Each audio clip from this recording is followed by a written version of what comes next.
How to fix Gcash account is already registered to another phone. In this video, I will guide you on how to fix if Gcash account is already registered to another phone.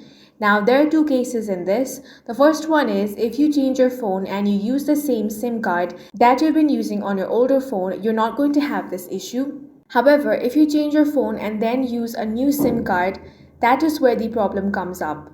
So, to fix this, you want to launch open the Gcash app on your device. You should do this before you throw away your old SIM card.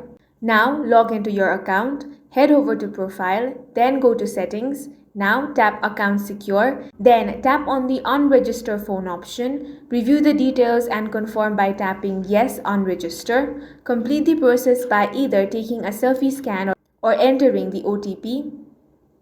After this, you will see a confirmation page and you'll receive an SMS confirming your phone has been unregistered from your Gcash account. Once that is done, you will no longer face the issue of account is already registered to another phone. And that's all for this video. If you found it useful, make sure to hit the like button and subscribe for more videos like this.